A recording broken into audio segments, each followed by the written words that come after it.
Watched a kid try to kill himself on the first day of first grade.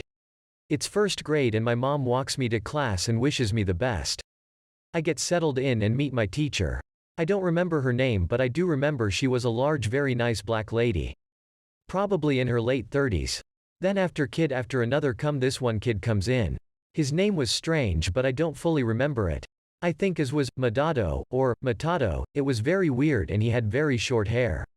While the teacher is calling roll, I see him in the back holding scissors and playing with the blade. Then she gets to his name and mispronounced it. The kid started to scream bloody murder and puts the scissors to the top of his head and starts stabbing the top of his head over and over. Kids stared to cry and the teacher sent us to another class. That scream and seeing him stabbing his head still haunts me to this day. I don't know whatever happened to him. All over a unique name. The face you have now is the face of the person you loved the most in your past life. I heard of this Japanese legend. The face you have now is the person you loved the most in your past life. How does that make you feel? It honestly put a smile on my face, truth or not, but it makes you feel better about yourself, doesn't it? Why does society judge themselves the most so much? What has normalized this? Where did all these standards of beauty come from?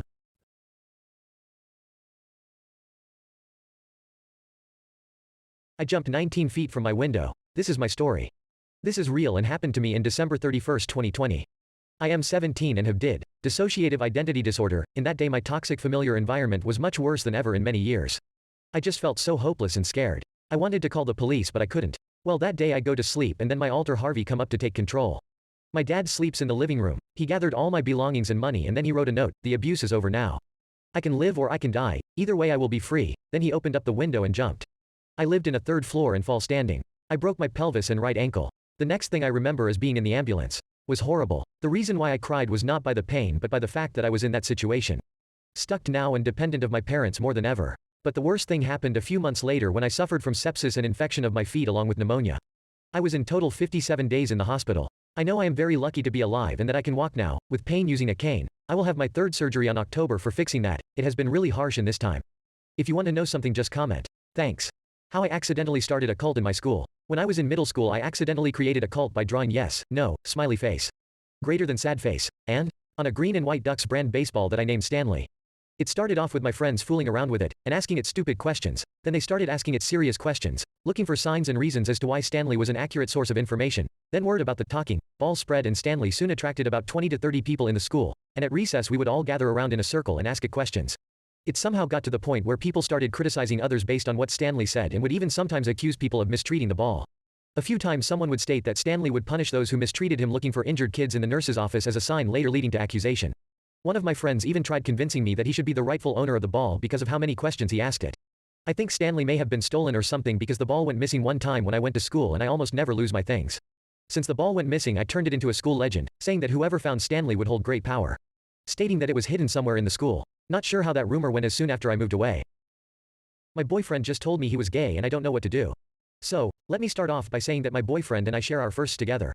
First kiss, first hickey, first relationship, first time having S***X. Or so I thought. Yesterday at around 11 p.m. he called me, bawling his eyes out. I asked him what was wrong and the first thing I heard him say was, "I cheated on you." I froze. Didn't know what to do, say, think. I just sat there on the couch, bedazzled. "I'm so sorry Kitty Empress 333, please, let me explain." "I'm coming over," he said. Then he hung up the phone. Next thing I know he's at my house at 11:30. My mom wasn't home, so I opened the door. There he was, crying, and so was I. Eyes were red and mascara was running. "Kitty Empress 333, I'm so sorry, let me explain." He said. "Okay, fine, explain." He did. Turns out he was gay since he was 13 years old, but didn't want his parents to know because they are very religious and he knew they would disown him. He thought using me would make his parents think he's straight. Broke my heart. Edit. For the one saying he isn't gay, he cheated on me with a guy and showed me pictures of them. I'm sorry for not clarifying this earlier. Apparently they have been going out for the past 5 to 6 months. I think I'm Spider-Man. Look, I can't prove this shit, but I swear to all things magical or holy, I just had a bowl of food in my hand, and my phone in the other, and while trying to hit a light switch I dropped this ceramic bowl of food in a dark kitchen, over a tile floor, in a house with 2 sleeping people in it, at 3 a.m., while choking on a Triscuit. And then caught the bowl of food in the same fucking hand. Like I squatted and got my hand under the bowl, about 4 inches before it hit the floor.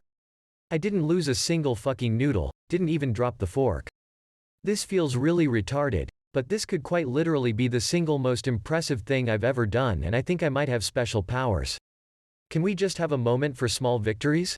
LMFAO, sweet Jesus. My 8th grade art teacher was trapped in her apartment by a dead mugger.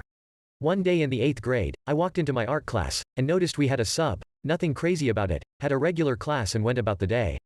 Next day teach is back. We ask what happened since she doesn't sound sick or anything and cuz we're a bunch of nosy 12-year-old brats.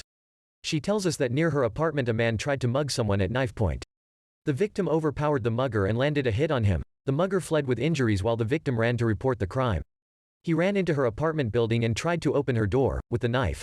The lock was beyond damage but never opened, instead it locked the door more. He slumped against her door and bled out. In the morning she tried to open her door to leave for school and was unable to open it. Called her landlord and next thing she knew the police were there and she was trapped in her apartment for the day. Funny thing is, no one cared after about a week.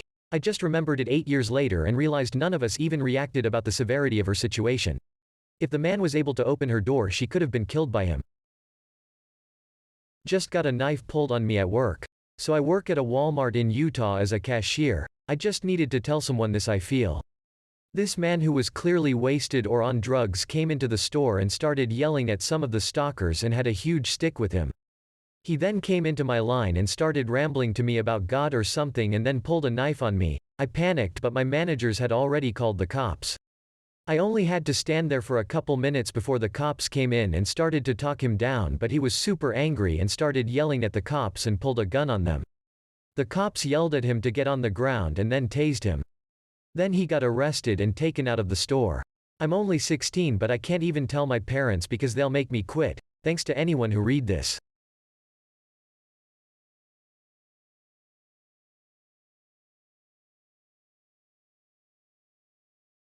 I just need to tell someone this because it's so embarrassing.